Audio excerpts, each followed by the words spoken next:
Estamos de regresso para a terceira parte do consultório e na próxima meia hora vamos falar de doenças do fígado. Vamos saber quais as causas, consequências e também tratamento da trombose da veia porta. Não se esqueça que, de facto, como eu disse no início, o fígado é um dos órgãos mais importantes do corpo humano. Mas isto significa que daqui a precisamente 25 minutos vai poder participar na nossa conversa e esclarecer aqui em direto a sua dúvida relacionada com medicina interna ou hepatologia. Pode já preparar a sua questão e também inscrição. Nós depois voltamos a entrar em contacto consigo. Portanto, desliga a chamada e nós ligamos de volta. O número de telefone que pode marcar é o 22-508-3297, mas pode também escrever a sua questão, partilhar connosco a sua experiência para o endereço de e-mail consultório@portocanal.pt. Duas boas-vindas ao Dr. Filipe Gaio Neri, especialista em medicina interna e hepatologia. Muito obrigada por estar connosco, Sr. Doutor. Obrigado. Um gosto tê-lo cá. Muito obrigada. Tenho que começar por lhe perguntar o que é a trombose da veia porta. Me deu aqui tanto que pesquisar para preparar esta entrevista. Ora, mais uma vez, muito obrigado pelo convite. A trombose da veia porta não é mais do que a obstrução, a formação de um coágulo do trombo dentro de um vaso que conduz o sangue precisamente para o fígado e que pode acontecer em pessoas sem cirrose e em pessoas com cirrose, e a forma de abordagem da apresentação pode ser discretamente diferente em ambas as circunstâncias, e também a investigação do motivo que levou àquela trombose é discretamente diferente, assim como a indicação para o tratamento de base, que é a hipocoagulação. A causa também pode depender da idade do paciente?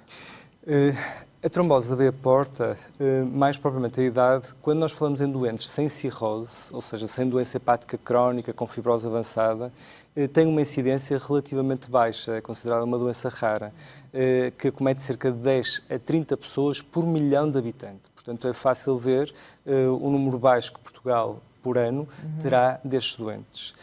Ao passo que a trombose da veia porta nos doentes com cirrose é muito mais frequente, depende da gravidade da cirrose, ela é tão mais frequente quanto mais grave for o doente, e também nós sabemos que em doentes que não são assim tão graves, ela pode acontecer com alguma frequência, que chega a uma incidência de cerca de 11% aos 5 anos de seguimento destes doentes. Portanto, aqui sim, os doentes com cirrose são um pool muito importante para ser avaliada esta questão da trombose da veia porta, avaliar se de facto tem indicação para tratamento, quais os precipitantes para a trombose da veia porta, porque pode inclusive condicionar, por exemplo, um projeto de transplante de fígado. E aqui de facto um sinal de alerta é que a maioria destas pessoas não apresenta sintomas, não é? Grande parte das pessoas, de facto, a trombose da veia porta cursa de forma assintomática, em particular nos doentes com cirrose. Na cirrose nós fazemos um despiste sistemático do cancro do fígado, faz parte do bom seguimento destes doentes. A cada 6 meses nós fazemos uma ecografia abdominal para avaliar a existência ou não de nódulos do fígado que sejam sugestivos de facto de ser cancro. Nessa circunstância, fazemos outros exames que nos permitem avaliar se se trata ou não de cancro e, identificado de uma forma precoce, temos naturalmente maior probabilidade de vir a tratar aquele doente com sucesso e permitir assim a sua cura. Neste momento, e as últimas recomendações, depois de uma reunião de consenso que aconteceu no final do ano passado, aquilo que fazem prever é que, juntamente com essa ecografia normal, se faça um estudo Doppler. O estudo Doppler não é mais do que a avaliação do fluxo de sangue, da velocidade do sangue, precisamente nos vasos do fígado. Seja nos vasos que conduzem o sangue para o fígado, seja nos vasos que derivam do sangue do fígado, que segue depois para os outros órgãos. E quando acoplada este estudo Doppler nas ecografias abdominais, o que é de facto uma novidade e que muita gente não sabe que deve ser pedido, porque, como lhe disse, é uma recomendação muito recente por um painel de peritos, então aí de certeza absoluta que nós vamos começar a identificar mais tromboses da veia porta que cursam assintomáticas e que podem ter de facto potencial tratamento. Contudo, de referir que mais uma diferença nos doentes com trombose da veia porta com cirrose face aos sem cirrose, é que a trombose da veia porta na cirrose tem uma particularidade. Ela é muito dinâmica, é muito vai e vem. Isto é, nós podemos fazer um exame e documentar uma trombose e dali a 3 ou 6 meses nós repetirmos o exame sem fazermos qualquer tipo de tratamento e ela regredir ou mesmo desaparecer. Isso está identificado nas grandes séries e entre 40% a 70% dos doentes, o que é altamente significativo.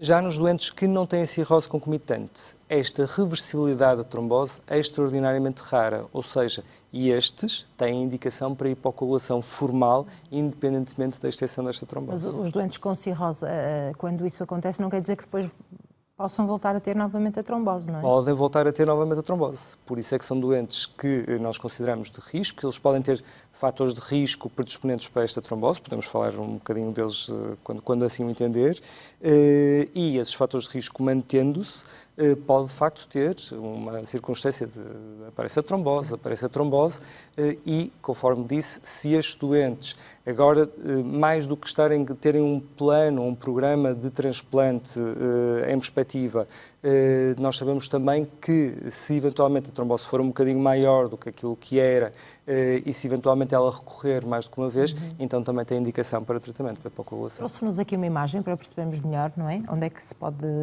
situar esta trombose no nosso fígado? Esta primeira imagem é um esquema que faço muitas vezes aos meus doentes e acho que é muito simplificativo e muito fácil. Nós, na prática, temos...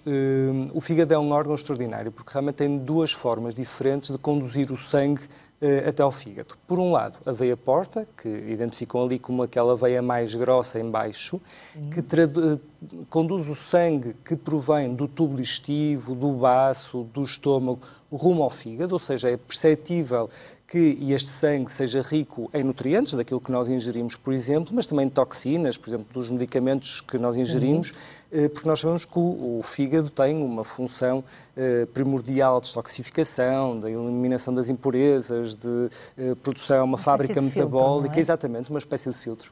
Eu costumo dizer que são uma espécie de hectares, como sim, que nós temos no nosso organismo. E esta veia porta conduz cerca de 2/3 do sangue ao fígado. E do outro lado conseguem ver a vermelho mais garrido, a artéria hepática, que converge o sangue arterial, isto é, rico em oxigênio, que provém da aorta e que também vai ser desviado para o fígado. A grande diferença é que quando, e nós falamos no slide a seguir, depois vamos ver, isto é importante para nós depois avaliarmos, inclusive, a repercussão que as tromboses podem ter. Mas se não se importasse de passar o slide anterior, uma vez o sangue estando dentro do fígado, ele naturalmente vai ter que sair, não é? E ele vai sair através das chamadas veias suprahepáticas, é fácil de perceber o nome porque é supra acima do fígado, e essas veias suprahepáticas depois vão convergir para uma veia maior, que é a veia cava inferior, que depois vai ser dirigida rumo ao coração e dali para o sangue ser distribuído para o restante do organismo. Pronto, portanto, o fígado tem esta particularidade de ser composto por um sistema duplo de vasos que conduz o sangue para o fígado e por um único vaso que deriva o sangue do fígado. E depois leva-nos então à questão das tromboses que podem acontecer em cada um destes segmentos. E então aqui nós, de facto, podemos ver num fígado são, que é como aqui está representado, nós podemos ter a trombose na veia porta, que é aquele coágulo que nós vemos, portanto, que oclui, que obstrui a passagem do fluxo normal do sangue do tubo digestivo para o fígado e, sob o ponto de vista sintomático, de facto, quando dá sintomas, dá dor, dá aumento do perímetro abdominal. Se eventualmente aquele trombo se estender mais para baixo, rumo à veia mesentérica superior, que é a veia de onde sai o sangue do tubo digestivo, pode dar inclusive a isquemia intestinal, com dor muito importante, com retorragias, os doentes a terem fezes sanguinolentas e, portanto, isto são sintomas que traduzem a gravidade da situação. E, por outro lado, temos, por exemplo, a trombose na artéria hepática, que é extraordinariamente rara ocorrer fora do contexto que foi transplantado de fígado e que, nos doentes que são transplantados de fígado, é uma intercorrência importante de avaliar periodicamente e muito precoce após o transplante, nomeadamente com aquele estudo Doppler que acabei de falar, porque nós sabemos que entre 2% até 30% dos doentes transplantados podem vir a fazer trombose da artéria hepática, é uma das complicações. E o facto é que a grande particularidade da artéria hepática é que ela deriva sangue para outras estruturas que são os dutos biliares, que na prática são os canais, os tubos que conduzem a bile, que é produzida no nosso fígado, para a vesícula, onde ela se vai alojar e que, depois de cada refeição, a vesícula vai contrair, por forma a expelir o seu conteúdo para o tubo digestivo, para se fazer a digestão das gorduras e, portanto, para que a digestão se faça melhor. Quando existe trombose, como intercorrência no pós-transplante da artéria hepática, como os canais biliares são de facto irrigados apenas por ramos muito pequeninos daquela artéria, naturalmente, não havendo chegada de sangue, não havendo chegada de oxigênio, o que acontece? Vai haver isquemia, vai haver morte daquele tecido e pode dar colangites isquémicas graves, em que, em última instância, pode ser necessário retransplantar estes doentes. O que vale é que realmente é, apesar de tudo, uma complicação relativamente rara e nós temos que estar em cima dela. Por outro lado, quando nós temos a trombose a nível de 1, 2 ou 3 veias suprahepáticas em qualquer extensão até ao coração, dizemos que temos então a trombose das veias suprahepáticas, ou também designada a síndrome de Budd-Chiari. O Sr. Budd era um inglês que descreveu os 3 primeiros casos em Inglaterra no final do século XIX e o Sr. Chiari era austríaco, era anatomopatologista e descreveu histologicamente também os primeiros casos e depois associou-se. Esta síndrome de Budd-Chiari é muito particular, é ainda mais rara, acontece em tem uma incidência de 1 para 1 milhão de habitantes, ou seja, em Portugal, por ano, teríamos cerca de 10 casos, o que isto é de uma extraordinária relevância que quando haja o diagnóstico destes doentes, eles devem ser geridos, de facto, por quem sabe reconhecer a entidade e por quem sabe gerir esta entidade. São doenças raras e, de facto, quando nós gostamos muitas vezes de ficar com os cromos na carteira, não é? Mas convém, de facto, que quando os cromos são raros, que eles sejam, digamos, juntos e que sejam lidados em centros de referência. Nós, infelizmente, não temos cá em Portugal centros de referência. Mas existe algum caso em Portugal? De Budd-Chiari? Sim, eu tenho doentes com síndrome de Budd-Chiari na consulta e já os tivemos também na nossa unidade de cuidados intermédios, inclusive uma das nossas internas publicou o ano passado a nossa casuística e o facto é que é uma doença rara, como disse, mais frequente nas mulheres, entre os 35 e os 40 anos.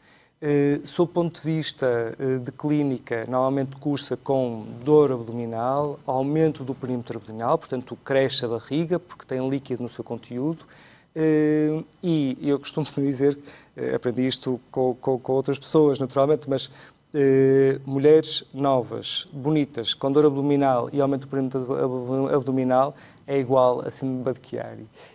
E é preciso, de facto, ter isto na cabeça. Como é evidente, a questão das mulheres bonitas não está nos cânones da medicina. Como é que se faz este diagnóstico? É também através da ecografia abdominal? É através da ecografia abdominal com o estudo Doppler. Portanto, mais uma vez, aqui é uma peça importante. Ou seja, na suspeita, nós temos que dizer ao colega da radiologia tem a suspeita, de facto, de uma trombose destes vasos e, portanto, preciso que me faça a leitura adequada dos vasos. Porque, ponto 1, nem todos os colegas de radiologia têm também a experiência na gestão disto. É preciso uma elevada suspeição clínica, porque realmente nós pensarmos nas doenças raras no imediato não nos está logo à cabeça. Estes sintomas são, de facto, muito vagos, não é? São sintomas muito vagos. Muitas vezes desvalorizados.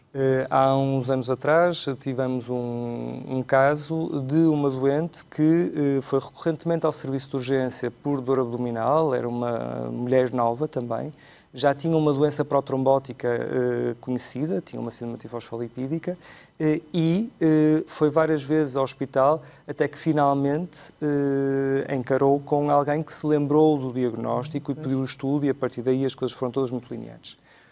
Mas não só é importante, de facto, sob o ponto de vista de sintomas, os clínicos estarem alertas para estas doenças raras, porque elas podem ser e podem ter uma evolução grave. Não é? E, nomeadamente, a síndrome de Budd-Chiari pode ter uma evolução para lesão hepática aguda severa, ou seja, já com alguma insuficiência do fígado, até à própria falência hepática aguda com necessidade de transplante de fígado numa situação muito rápida. E por isso mesmo é que é importante reconhecermos a etiologia e sabermos tratar. Mas a síndrome de Budd-Chiari, em particular, reveste-se de outras particularidades, que não é só apenas o diagnóstico, pode ser algo difícil de realizar, mas porque, ao mesmo tempo em que nós fazemos o diagnóstico, nós temos que tratar o coágulo, não é? E logo de imediato iniciar a hipocoagulação. Temos que tratar os sintomas do doente e, se tiver líquido dentro da barriga, a ascite, temos que começar a tratá-los. E temos logo de imediato começar a fazer a marcha diagnóstica para sabermos qual é que foi o precipitante para aquela síndrome de Budd-Chiari. Porque existem inúmeras e são doenças também elas que podem ser muito graves e que potenciam a formação de tromboses. Estou a falar à cabeça de doenças mieloproliferativas, que são doenças do sangue, por exemplo, que fazem com que o doente tenha maior produção de plaquetas, por exemplo, sim, ou maior produção de hemoglobina, e que nós temos que pensar no assunto. Portanto, um doente que se apresente também com um baço grande e com plaquetas normais ou altas, temos no imediato que pensar que devemos estar perante um síndrome mieloproliferativo e pedir o despiste de uma série de alterações genéticas, JAK2, a calreticulina, MPL, etc. Devemos pensar, fazer a história clínica completa, questionar se tem úlceras orais, se tem úlceras genitais, avaliar velocidade de sedimentação, parâmetros inflamatórios, avaliar para vasculites, para síndromes antifosfolipídicos, enfim, para uma série de situações que no imediato têm que ser tratadas, porque se eu tiver um doente que tenha uma síndrome de Budd-Chiari associado a umas plaquetas altas, eu tenho que fazer alguma coisa para diminuir aquela contagem de plaquetas, porque senão eu vou estar a perpetuar naturalmente aquela mesma trombose. E isto é importante que toda a gente, toda a equipa, esteja muito orientada para isto, porque realmente tudo tem que ser muito rápido. Nós tivemos há cerca de 3, 4 semanas atrás uma doente grávida, uma mulher grávida, que acontece também na gravidez em particular, sobretudo mais no final da gravidez ou no pós-gravidez, em que admitiu a doente de noite e tudo aquilo que era de estudo analítico para ser feito e para despistar estas coisas, foi tudo feito logo de manhã, porque sabíamos que o tratamento do precipitante era tão importante quanto o hipocoagular. Mas deu entrada com que sintomas? Esta doente foi um caso um bocadinho diferente, porque ela teve um estado protrombótico enorme, começou com trombose em ambas as pernas, que se estendeu pelos vasos da barriga, foi até cá acima à emergência das suprahepáticas, portanto foi de facto, do seu ponto de vista de extensão, uma coisa muito importante. Portanto, além da síndrome de Budd-Chiari, tinha aqui outras coisas associadas. Mas, enfim, é de facto um alerta grande, que há muita coisa para pensar ao mesmo tempo quando nós estamos a gerir, de facto, estes doentes e estas tromboses. Deixe-me só perguntar-lhe, num minutinho, Sr. Doutor, porque é que é responsável a veia mesentérica, onde pode acontecer também a trombose, não é? Da veia mesentérica. Sim. A veia mesentérica, nomeadamente a veia mesentérica superior, é uma tributária da veia porta. Isto é, imagine que a veia porta ou melhor, o fígado é a mansão à qual nós queremos chegar. E para chegarmos à mansão temos um caminho largo que é a veia porta. E para chegarmos a esse caminho largo temos uma série de estradas que lá chegam, não é? A veia mesentérica superior não é mais do que uma daquelas veias que vêm mais para baixo, abaixo da veia porta, e que de onde provém todo o sangue, precisamente do tubo digestivo. E era aquilo que eu estava a dizer ainda há pouco, se nós tivermos a extensão daquele trombo mais abaixo, nós vamos acabar por ter também, provavelmente, uma isquemia intestinal, em que os doentes se queixam muitas vezes de dor após comer, uma característica angina intestinal, que também pode dar depois mais tarde, de acordo com a evolução, um aumento do perímetro abdominal, mas sobretudo a dor pós-prandial após a refeição associada a dejeções sanguinolentas é muito típico e característico desta entidade da isquemia mesentérica. Muito bem. Sr. Doutor, muito obrigada por esta explicação. Nós vamos ouvir as dúvidas dos nossos telespectadores sobre este tema, trombose dos vasos hepáticos ou doenças do fígado, portanto é patologia, também medicina interna, podem ligar nesse sentido. Daqui a pouco vou recordar o número de telefone que pode marcar. Para já, uma vez que este programa é dedicado à sua saúde e bem-estar, vamos falar do Lister Mais. Olá, Miguel. Olá. Olha, tenho-te a dizer que já comecei a tomar o magnésio Lister Mais e sinto-me muito melhor, com mais energia, sem dores, porque isto também é fantástico para os desportistas, não é? Tu que fazes desporto, não é? Exatamente. Cá está, para ajudar a nível do desporto. Há muita gente que faz aí corridas, vemos cada vez mais gente nas cidades, vilas, aldeias a correr e, portanto, o magnésio Lister Mais é ótimo para ossos, cartilagens, todo o sistema muscular e sistema articular. O magnésio Lister Mais é indicado mesmo para acabar com as dores, artrites, artroses e também a quêmbria. Portanto, é fabuloso tomar o magnésio Lister Mais, uma ampola por dia com sabor a frutos vermelhos. Sem dúvida, é uma maravilha. O sabor é agradável. Sem dúvida. A frutos agradável. vermelhos. Ainda por cima, portanto, com este sabor agradável, não tem nada que saber, é tomar todos os dias para melhorar a sua saúde. E também a energia vem das vitaminas, não é? Que verdade. contém Este magnésio Lister Mais, além de ter o magnésio, que é a grande porção do produto, tem também vitamina B6 para os glóbulos vermelhos, são responsáveis pelo oxigênio, e tem também vitamina C para reforço do sistema imunitário. E agora a grande campanha. A oferta do dia. Portanto, quem comprar 3 embalagens de magnésio Lister Mais vai receber o quê em sua casa, Miguel? Ora, se comprar agora as 3 embalagens, nós oferecemos hoje e só hoje, aqui no Porto Canal, o colesterol. Muita gente com níveis elevadíssimos, isto dá problemas gravíssimos para a nossa saúde. Há que tomar colesterol, é a oferta se comprar as 3 embalagens, mas oferecemos mais uma embalagem do magnésio. Portanto, fica com 4 embalagens de magnésio para 4 meses, uma embalagem para cada mês. Como já lhe disse, o colesterol e o imunitário Lister Mais para gripes e constipações, reforço aí do sistema imunitário. Se disser que viu aqui no Porto Canal, grande oferta.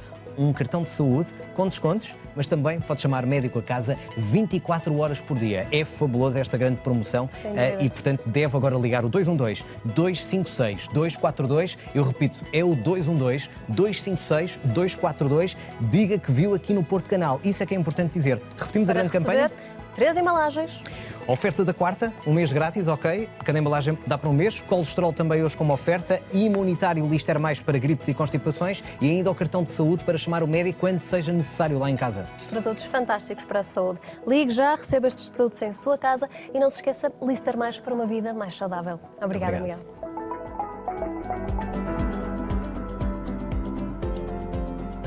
E pode ligar a qualquer momento, não deixe, portanto, de aproveitar esta oportunidade aqui no consultório no Porto Canal, o Lister Mais. Pode ligar também para esclarecer em direto as suas questões relacionadas com medicina interna, hepatologia, ou seja, doenças do fígado. 225083297 é o número de telefone, 225083297. Pode também utilizar o endereço de e-mail consultório@portocanal.pt. Vamos fazer um curtíssimo intervalo e regressamos daqui a 5 minutos. Até já.